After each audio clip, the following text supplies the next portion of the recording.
Good afternoon, everybody. Welcome back to Cilinix Crypto. Hope you're all doing great. Hope you're having a great week so far, and welcome to this new market update. We'll talk about everything you need to know. All right, I'll try my best to prepare you as well for the rest of today as possible. The New York session just opened 33 minutes ago. We've had quite a lot of volatility, but a real direction still remains to be seen, and we'll talk about that in a moment, especially zooming in on Bitcoin.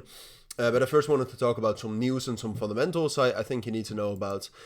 First of all, the stock market opened slightly lower, which, I mean, in general, the pre-market for the S&P 500, which is what we're looking at, was quite volatile, and we had some bullish momentum as well. When China said they were ready to talk and some person was appointed or something. But overall, this opening is not great. We left a gap to the upside, and we have not been able to fill that so far. Could still happen later, but it seems like the S&P 500 and equities, which still have a major effect on crypto, it seems like they want to stabilize, but I don't see any reason at this point of time why we would see some bullish momentum coming from that. And that's also reflected in the volatility index, which has certainly stabilized, so that's good. Less unrest is always good, but it's still very high compared to where it was earlier in March, for example.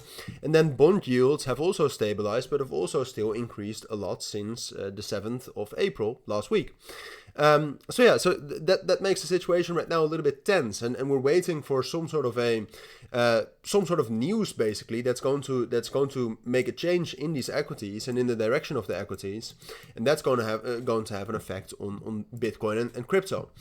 Even though, as you can see right here, it's quite volatile, and we still have a slight Bitcoin premium, Coinbase Bitcoin premium here and there, which usually suggests some bidding coming into crypto.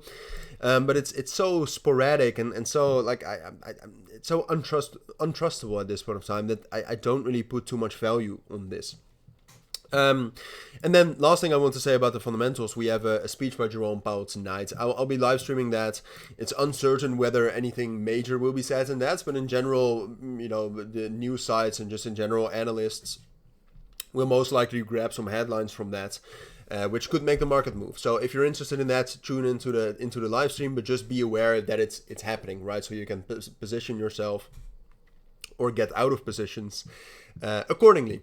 So that's about it. I mean, like I said, we're really waiting for something that's going to have an impact on the equity markets and therefore also on the crypto markets that's lasting.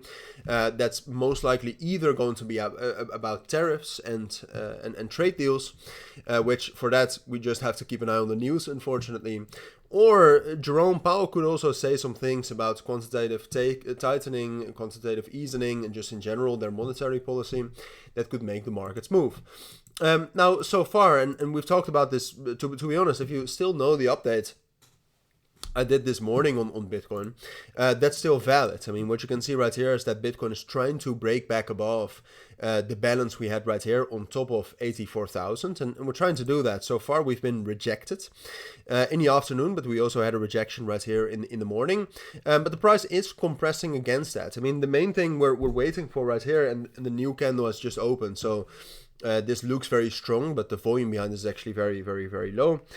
For me, the main level I'm looking at is 84,300, and whether we're going to be able to get a close above that, all right? Because that is essentially, that would be the best case scenario, right? So that we'll be able to close above that, and then most likely get some sort of continuation into 86 and 87,000 again. However, how the situation stands right now, and that we have dropped down below that, and I'll get some more data here.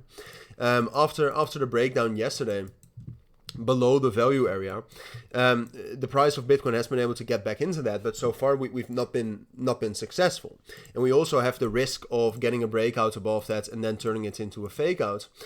So as long as Bitcoin has not been able or is not able to reclaim this area right here at 84,300, I'll have to tell you that I think it's most likely we're going to drop down lower. Now, when I'm talking about lower, the first support level is right here with a low high and the 30-day rolling VWAP at 82,800. But personally, I think we can drop down all the way to 85,500. and 80,500. So unless I see a strong reason why that's not going to happen, which like I said would be a break above 84,300 with volume, I'm going to tell you that I think it's most likely we're going to drop down lower. Like I said, most important support levels are 82,800 and then the low 80s, right, to keep it simple. And XRP, because I know a lot of you are interested in XRP as well. We'll talk about altcoins in a moment as well. But XRP, basically the same thing, all right? Here you can see some beautiful analysis for the premium group we have on XRP as well, just in general crypto. But XRP right now has been able to hold the value area low. Due to my thoughts on Bitcoin, I also expect that due to the correlation between Bitcoin and XRP is still going to drop down lower. There is some relative strength, so for now, if you watch my video this morning, it's still the same. I expect something like this in the worst case scenario, but in general, I do expect the support between, let's make it easy for myself, between $2 and 1.95 to hold, and from there to get a nice move up, but also to get some more stability, which is basically what all these assets are trying to do. Bitcoin, US equities, XRP, they're all trying to get some balance, and then from there, hopefully get some sort of a move up. Now, talking about altcoins, there's unfortunately not much to report on. A lot of the bigger altcoins are very correlated still to the markets. I saw Curve DAO, so CRV, was showing some strength earlier today. And on the higher time frames, this looks quite good, I have to be fair. As you can see, nice breakout here. So CRV actually, also volume is still decent. I personally would not trade this because it's still a bit risky in these market circumstances. But technically, definitely a crypto to keep your eyes on, and also has quite a lot of volume. So if you want to trade on the lower time frames, this is an ideal candidate as well. And then Coty, I also found quite interesting, even though same as for CRV, I haven't positioned on this, but you can see right here we actually gained some beautiful volume. So either a strong reaction here to support at 6.2 cents or a breakout here above 6.8 cents. Look quite good to take a shot at that. But that's Coty, right? So that's COTI.